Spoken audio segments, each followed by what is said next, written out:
for tonight's first story.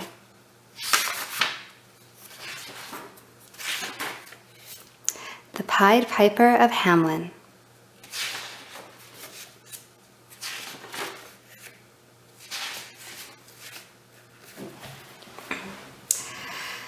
A very long time ago, in the town of Hamelin in Germany, was invaded by bands of rats, the likes of which had never been seen before, nor ever will be again.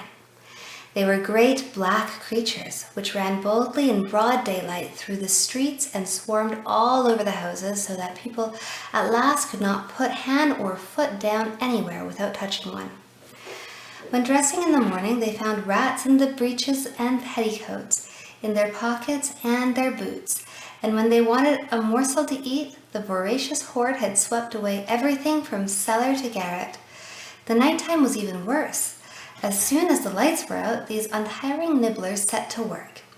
And everywhere, in the ceilings, in the floors, in the cupboards, at the doors, there was a chase and a rummage, and so furious a noise of gimlets, pincers, and saws that a deaf man could not rest for even 1 hour. Neither cats nor dogs, nor poison, nor traps, nor prayers, nor candles burned to all the saints. Nothing did anything any good. The more rats they killed, the more came. But one Friday there arrived in the town a man with a queer face, who played the bagpipes and sang this refrain: "Who lives shall see, this is he, the rat catcher."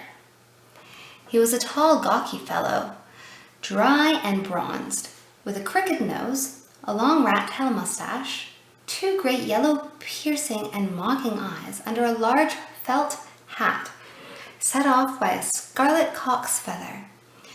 He was dressed in a green jacket with a leather belt and orange breeches, and on his feet were sandals fastened by thongs passed around his legs in the gypsy fashion.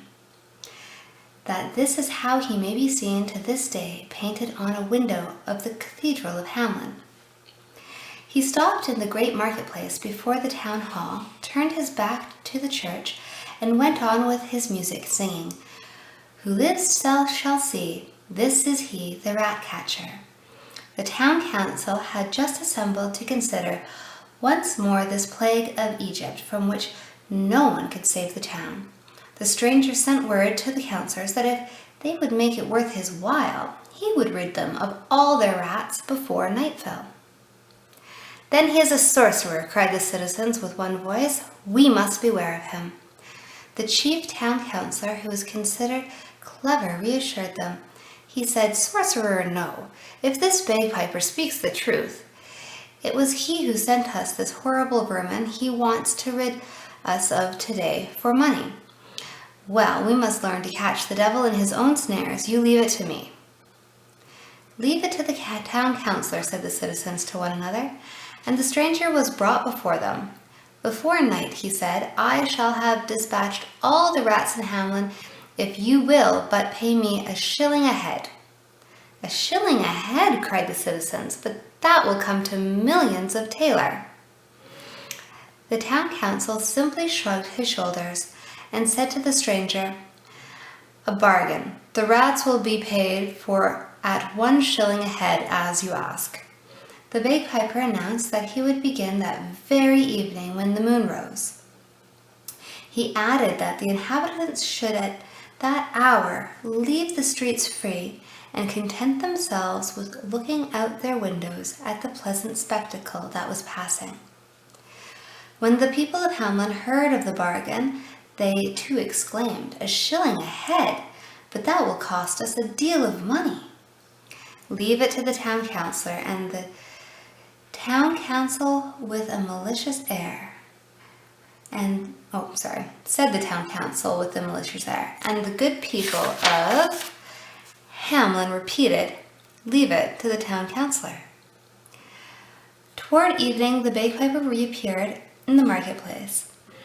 At first, he turned his back to the church, and the moment the moon rose on the horizon, the bagpipes resounded.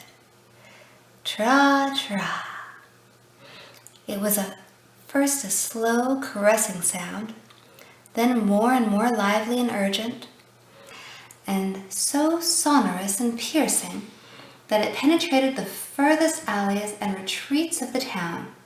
Soon from the bottom of the cellars, the top of the garrets, from under all the furniture, from all the nooks and corners of the houses, out came the rats, searching for the door, flinging themselves into the street, and trip, trip, trip, they began to run in file toward the front of the town hall, so squeezed together that they covered the pavement like the waves of a flooded torrent.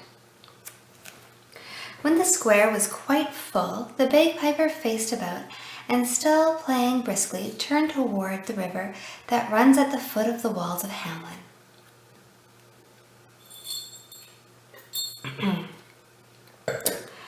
Arriving there, he turned around. The rats were following. "Hop, hop," he cried, pointing with his finger to the middle of the stream where the water whirled and was drawn down as if through a funnel. And hop, hop, without hesitating, the rats took the leap, swam straight into the funnel, plunged in head foremost, and disappeared. The plunging continued thus, without ceasing, till midnight. At last, dragging himself with difficulty, came a big rat, white with age, who stopped on the bank. It was the king of the band. "Are they all there, friend Blanchette?" asked the bagpiper. "They are all there," replied the white rat.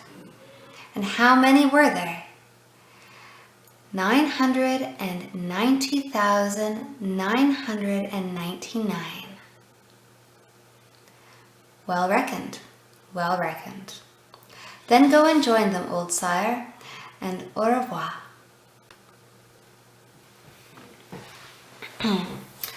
When the bagpiper had thus concluded his business, he went to bed at his inn, and for the first time in 3 months the people of Hamelin slept quietly through the night.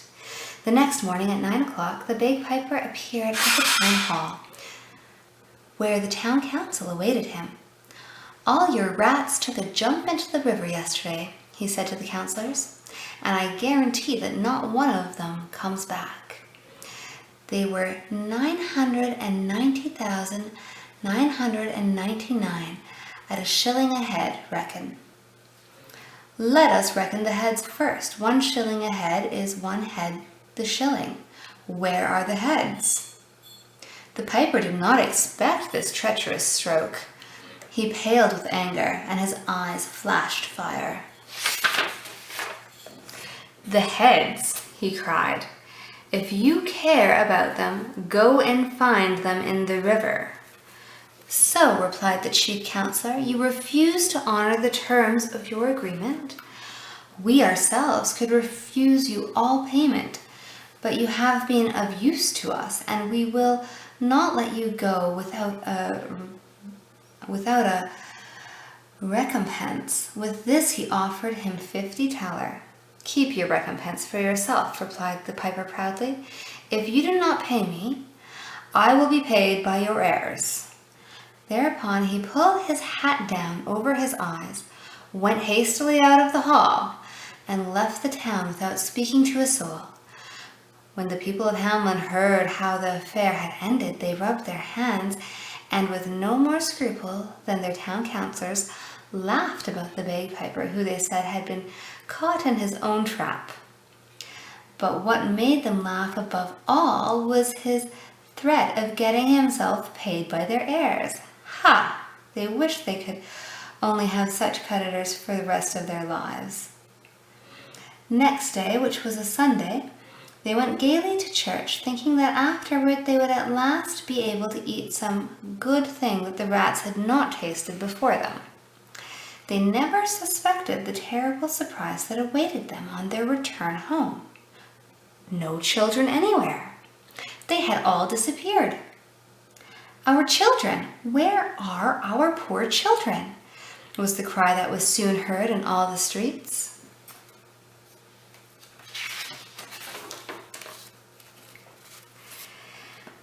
Then, through the east gate of the town came 3 little boys who cried and wept, and this is the story they told. While the parents were at church, a wonderful music had sounded in the streets. Soon, all the little boys and all the little girls who had been left at home, attracted by the magic sounds, had gone out to the great marketplace. There they found the piper playing his bagpipes. Then the strangers started to walk quickly, and they had followed, running, singing, and dancing to the sound of the music, as far as the foot of the mountain which one sees on entering Hamelin. At their approach, the mountain had opened a little, and the bagpiper had gone in with them, after which it had closed again.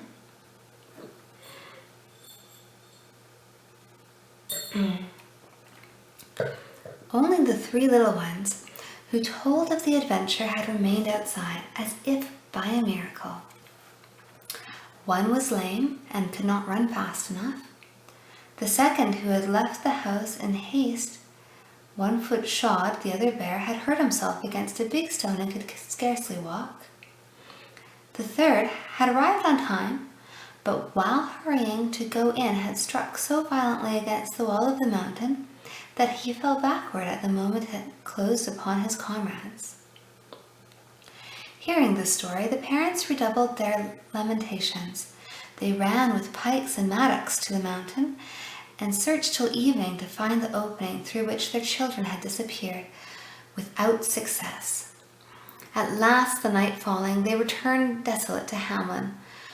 But the most unhappy was the town councillor, who had bargained with the piper, for he had lost 3 boys and 2 girls, and to crown all, the people of Hamelin overwhelmed him with reproaches, forgetting that the day before they had agreed with him. What had become of these unfortunate children? The parents always hoped that they were not dead, and that the piper, who certainly must have come out of the mountain, would have taken them with him to his own country. That is why for several years they sent in search of them to different countries, but no one ever found a trace of the poor little ones. It was not till much later that anything was to be heard. About 150 years after the event, when there were no longer any of the fathers, mothers, brothers, or sisters of that day left, there arrived one evening in Hamelin some merchants of Bremen, returning from the east, who asked to speak with the citizens. They told how in crossing Hungary they had sojourned in a mountainous country called Transylvania, where the inhabitants spoke only German, while all around them nothing was spoken but Hungarian. These people also declared that they came from Germany, but they did not know how they chanced to be in this strange country.